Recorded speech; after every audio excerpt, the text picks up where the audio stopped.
to spend some time today talking about the difference between business credit versus personal credit. We can kind of start there and build our way into like how to even start building business credit. How do we get there? But yeah, what are the biggest difference between the two? Well, the biggest difference is there's a separation, right? Personal, if you have $1,000 credit card and you spend $700, that drops your score dramatically, right? Because on the personal side, there's this thing called credit card utilization, right? So when you run up your credit card on the personal side, it affects your personal score and it drops. But on the business side, that there's no such thing as a utilization. So I have a $20,000 credit card on the business side, and I spend $20,000, it's not affecting my personal credit score, right? So I can invest money from my business credit cards or my business lines of credit, and it's not affecting my personal. My personal credit score is intact. The lenders look at it from the personal side and say, okay, everything's good on this side. That's the difference. There's a separation between personal and business. 100%. And so for the people out there that are, wondering, they understand the difference between the two. How do you even begin to build business credit? Where do you go? Do you need to have an active running business? You just need an LLC? Like, what are some of the different things you need to get started? That's a great question. So there's a couple ways you can go about it, right? I'm not a CPA or tax attorney, right? But you can actually, you don't technically need a business, right? You can actually get business credit cards in the business world, what we call as a sole proprietor, which is basically you as the entity. You don't Mhm. even need an EIN to get an EIN is employee identification number, right? And Mhm. that's what you get when you register a limited liability company, right? So EIN is just a social security number for your business. So you can go and get a LLC, right? Limited liability company, start a business, register that business, get your EIN. But another tip that you can, if you don't want to go that route, you can do it through a sole prop, right? Which is you as the entity. Basically, you using your social security number. You're personally guaranteeing that business credit card as a sole prop. And as far as the LLC side, to look better to the lenders, it is best to actually look like a legitimate business, right? And what does that entail? It's a professional email, not like Yahoo or Gmail, something that says info at latinwealthpodcast.com. A website is preferred, a business phone number. So those are the things kind of what they look for. You know, it's not necessarily needed, but it just looks better because you look way more legitimate. Yeah, 100%. And even like if you have a business address as well, and if you don't have a Right. Yeah. physical location, you can actually buy um, digital Virtual address. location. Yeah. Yep, yeah, 100%. Yep. And now you may be thinking like, well, what's the difference between a sole prop and LLC? Why should you go with either one? Like Toby saying, you are the entity. So if anything happens to the business, people can come after you and sue you and for everything you own, right? But the Correct. Yep. LLC, it's its own entity, it's its own person, so to say. So that's why a lot of people suggest going that route. That's the route that honestly most business owners go. If anything happens to your business or your service and somebody wants to sue you, they can't sue you for your personal belongings. They sue what that business owns. So um, now, I guess the biggest difference is with the LLC, you actually have to go out and pay for it, depending Right. on what state that you're in. I think out here in Texas, the file for LLC maybe $300, maybe 250. I don't remember. It all varies on your state.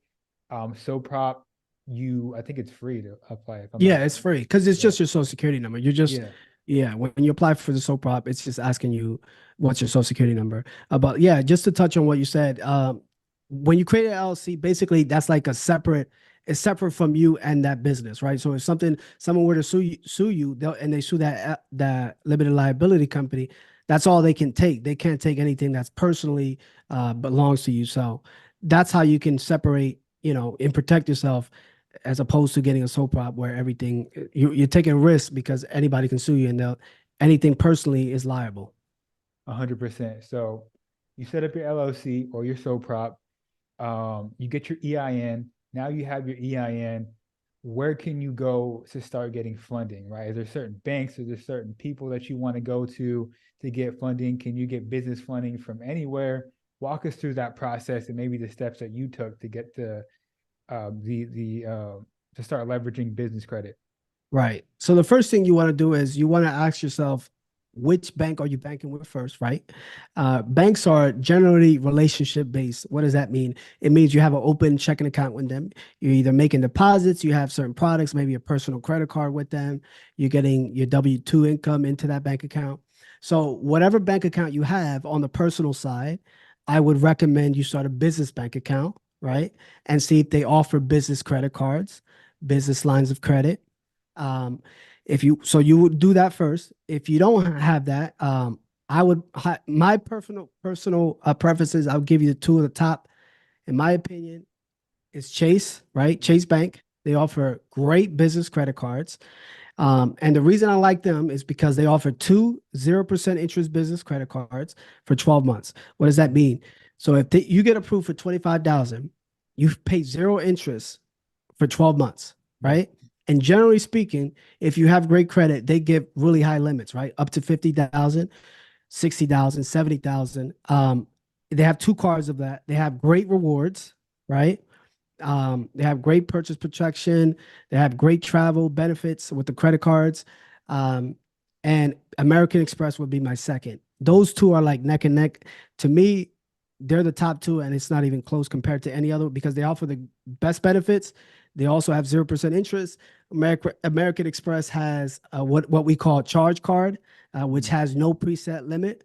And what that means is you do have a limit, but they go based on what's called spending power. So if I'm spending 20 grand a month and I'm paying it off in full, it'll keep increasing, right? There's no Mm-hmm. hard set credit limit. Like if you have a $25,000 credit card, that's it. Like you're limited to 25. But with Amex, they have these things called charge cards. Basically, the more you spend, the higher the limit grows. I've seen it up to 150, 250,000 on that American Express Platinum and Gold. Now the downside is though you do have to pay that off in full, right? Mm-hmm. That's why they call it a charge card because you have to pay it off in full. So I would start with the bank you're banking with, right? Then I would go Chase. Then I would go American Express, and depending on how much you're trying to get, right? It really all depends on what your goals are. Then you can go to like local banks, like local credit unions. Mm-hmm. They're more friendlier because they're not as big as a Chase or American Express. They have lower underwriting guidelines. It's not like a Chase or American Express, so they're more inclined to help small businesses. So I would start with the banks you're banking with, then I would go Chase, American Express, and now I would do local banks. So a couple questions on what you just said. So you said, first of all, the charge card, you have to pay it off. Is it you pay everything off in a month, what a year? What's the term on that? Yeah, so you would pay it off in a month. You pay it Okay. off in full. So if you spend, so charge cards are really for people who spend a lot but Mm-hmm. are able to pay it off in full every month, Pay it off. right? Because Okay. there's really no limit. So I know a guy, I follow a guy, his preset his limit was 600,000 because he's in real estate. He's Mm-hmm. spending all this money, but he's also paying it off in full. And the pro to that is you get all these membership reward points. So you can if you're spending all that money and paying it off, you get reward points, right? And then you can use that to travel free. If you see all those people on Instagram that they're doing all these lavish Mm-hmm. vacations, most of the time they're using their credit card points, right? Chase, Mm-hmm. American Express have the best credit card points.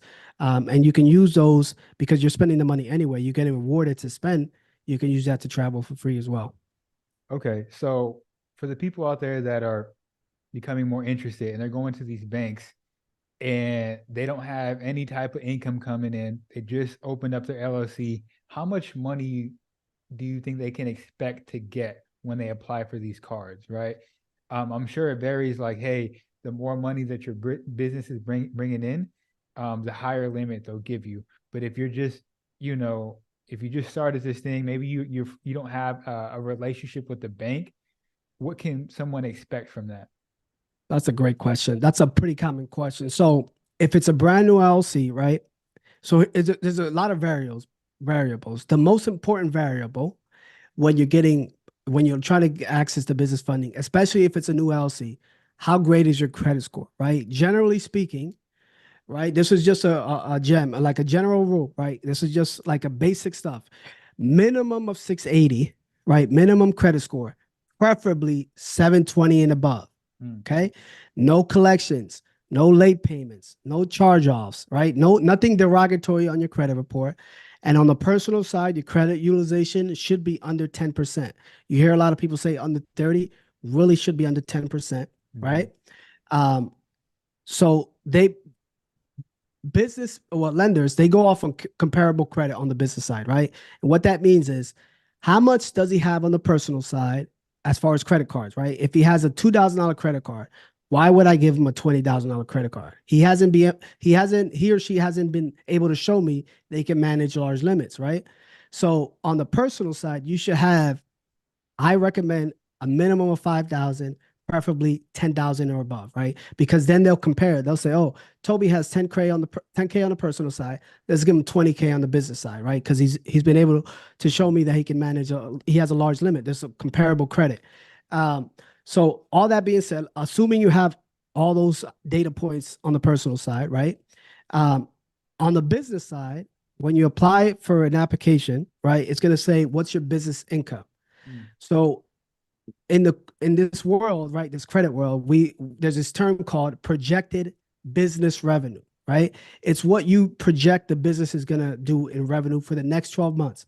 So it's not like you're lying on the application. I'm not gonna tell you you need to put this amount, but you should be optimistic as far as mhm, what you think the business is gonna generate, right? So it could be, hey, I think for the next 12 months, I think my business is gonna generate 150,000 in revenue.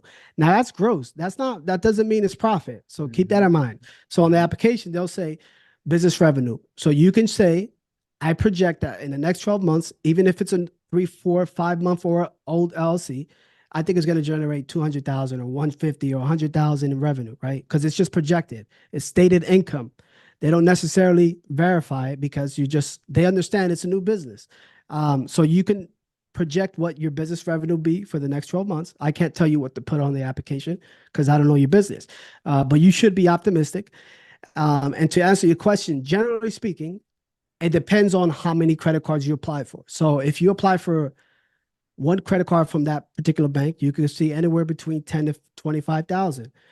You could see more, you could see less, but on average, it's, I would say, anywhere between 10 to 25.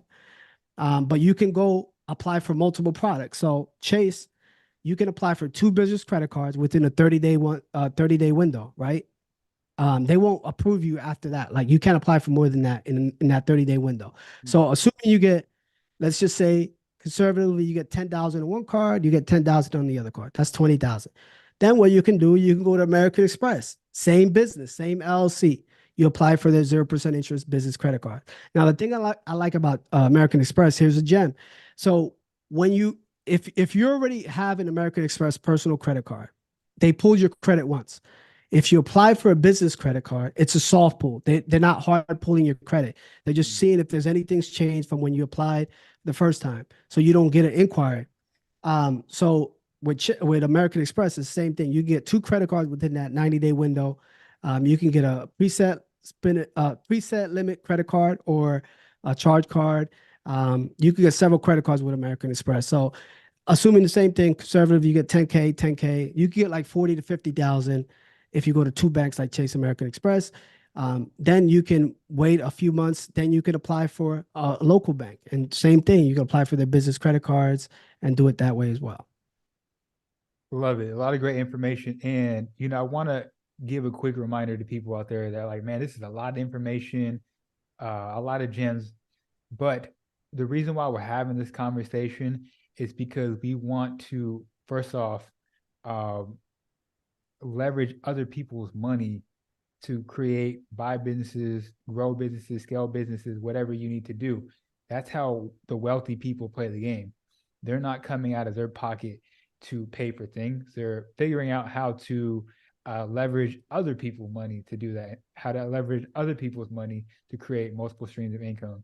We're not giving you this information to go out, get four different credit cards, $10,000 each for you to go crazy during the holidays, right? Exactly. This is an opportunity for you to leverage that money to go out and again if you go back to episode one, we showed you where to find different businesses that you can purchase with this line of credit. So this is why we're having this conversation. I do want to ask you, you mentioned like, hey, be optimistic about the projections of what your business is going to bring in. That's something else I wanted to hit on. Um, do your due diligence, right? Really crunch numbers and figuring out like what, obviously be realistic, but also Right. be um it's kind of hard to use the word realistic and optimistic in the Right, same right, right. sentence, Yeah, I mean, but it's like you can't say my business 1 month forward I'm gonna make $1 million, right? That's right. being unrealistic, right? I think my point is 100% is I want people to do their research. I don't want them to just say, "Oh, I think exactly. I think I'm gonna do $1 million." Well, look at what your competitors are doing. Like, look at Right, like what the industry, what's going on in your industry, and really crunch those numbers to come up with that amount. And then the second thing I wanted to hit on is what are some other things that people should avoid doing when they're filling out their applications or they're applying for business credit?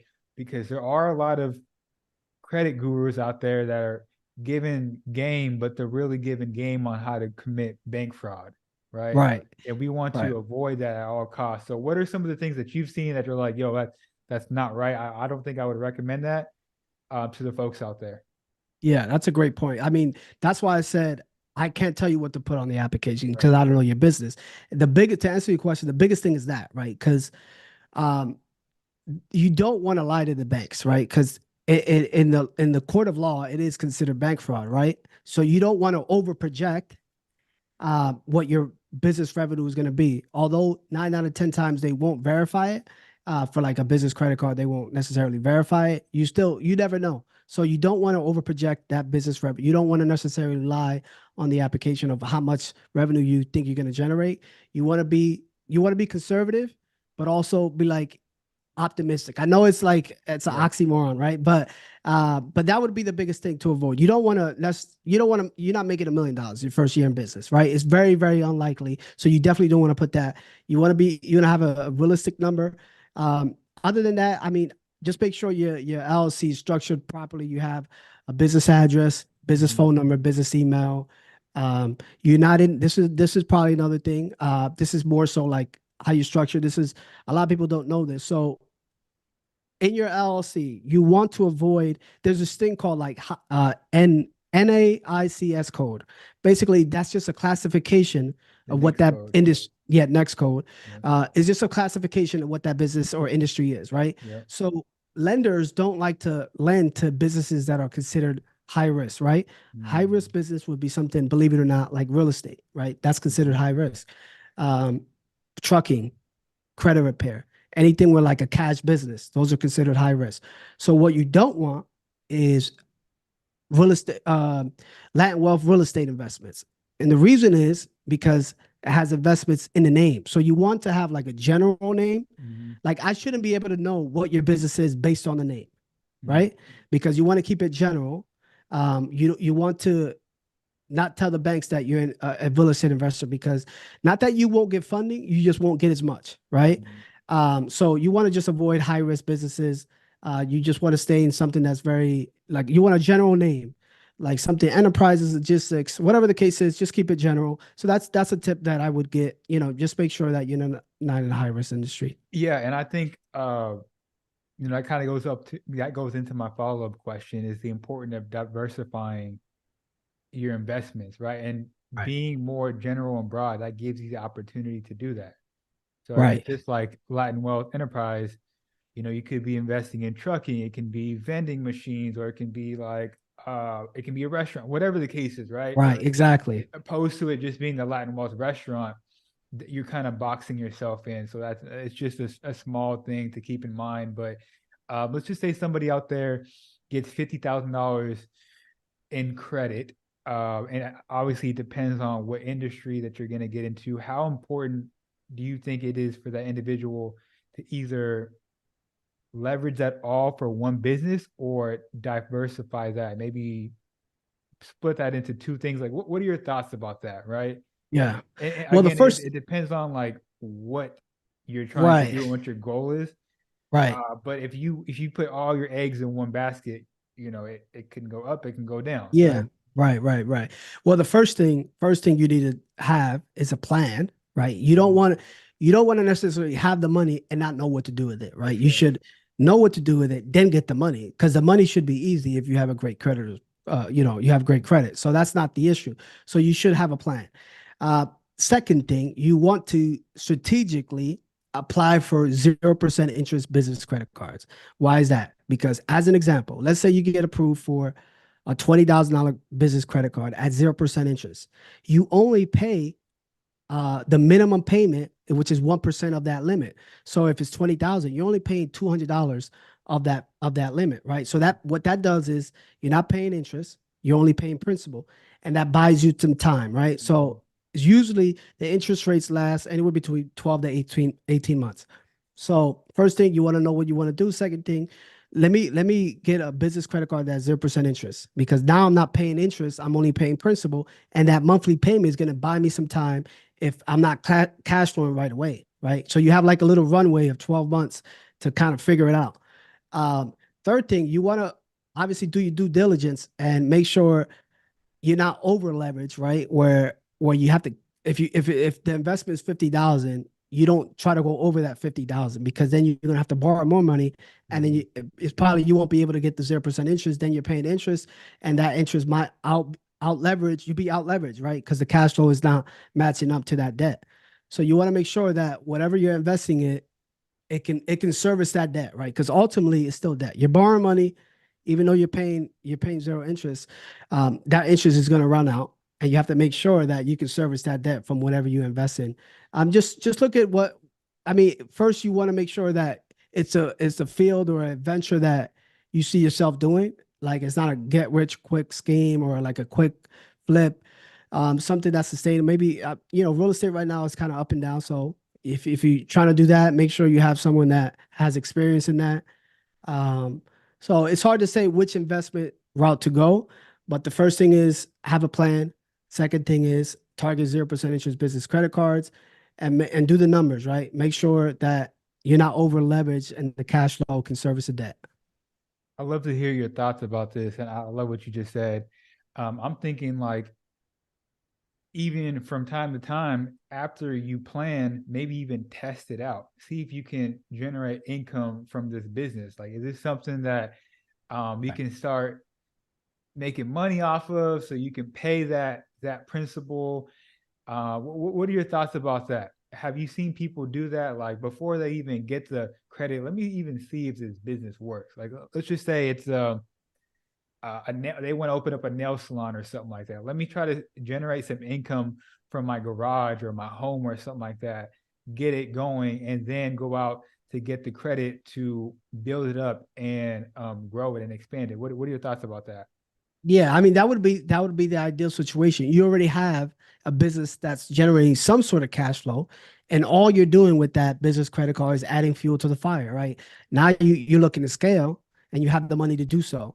That would be more ideal as far as trying to grow that business because you already know it can generate cash flow. Mm-hmm. Now you're just trying to grow it, as opposed to starting from something from scratch. It's a lot more risk involved, right? So you don't know if it's going to turn out the way you plan because sometimes it just doesn't work out that way. So you want to Mm-hmm. be very careful. You also don't want to spread yourself too thin. You don't want to do 3, 5 different ventures.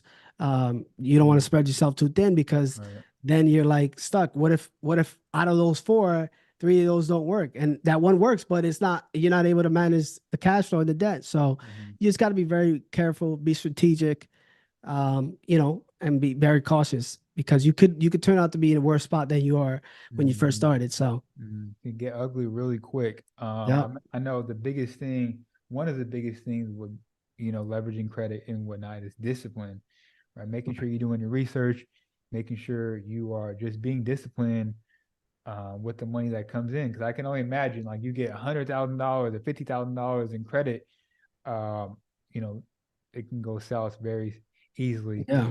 But talk to me, man. Is there anything that we missed or that you want to hit on when talking about business credit and leveraging that? Like I said in the first episode, we spoke about like where to find businesses and whatnot. But anything that we missed? Yeah. So I think another thing that's not talked about as much, but it's a great tool. So there's this thing called a business line of credit. It's a different than a business credit card, right? Okay, talk A about it. business line of credit is cash in the bank. So it works like a line of credit and like a loan. It's like a hybrid, right? So typically banks they like to see the business that is older than 2 years. So you business has to be 2 years or older. And let's say you get approved for 50,000 for a business line of credit, right?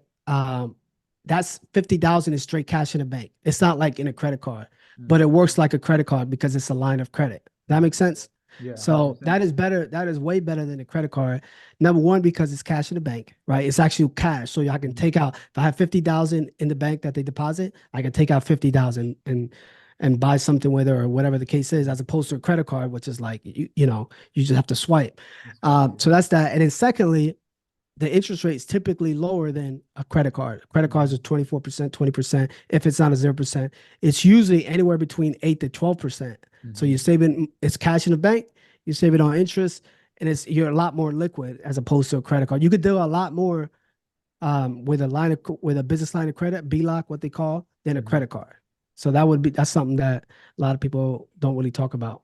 And can you give us some examples of where people can find business lines of credit? What are some different companies out there? I was trying to. There was one that I'm forgetting, but there's one that's really popular. But yeah, where can people find some business Yeah, lines of so credit? most banks offer business lines of credit. Chase Got it. has one up to 250,000. Bank of America has one. American Express has one. Now there are some that pretty much every bank has it, right? So depending on that bank, sometimes they will ask for tax returns. They'll ask for or 3 months bank statements. So I know most of them require your LLC to be 2 years older, and sometimes they will require documentation like 3 months bank statements or 1 year tax returns, or like American Express has a business line of credit that they'll connect to your bank account, right, using Plaid, like a fintech company like that, Mhm. just to see your deposit history, to see how much you're generating. And that business, you only have to have 3K in revenue gross, and your business could be 1 year old, and the minimum credit score is 680. So that's something that you can look into if you have a LLC that's not 2 years old. There is this 1 year old. You have to have 3K in revenue and 680 minimum credit score. But to answer your question, almost every bank Mm, offers like a business line of credit if they offer business products. mm. Love it, love it. Anything else that we missed? I really wish Jeremiah was here. I know he has some things to hit Yeah, on. yeah. Hopefully, I'm hitting on them. Hopefully, I'm doing it justice. No, I But think let me know if yeah. there's anything else. Uh, not that I can think. I mean, business credit cards, business lines of credit, um, 0% interest business credit cards. You want Yeah. to definitely make sure you're targeting those. Um, I mean, that's it. I mean, one thing that you can do that, I'm just thinking off the top of my head, like what you can do is like a couple things. So like you have a business credit card that's 0% interest for 12 months, right? Mhm. That offer expires, right? The 12 months is over. They also there's some credit card companies or some banks that offer 0% interest on balance transfers, right? Mhm. So what that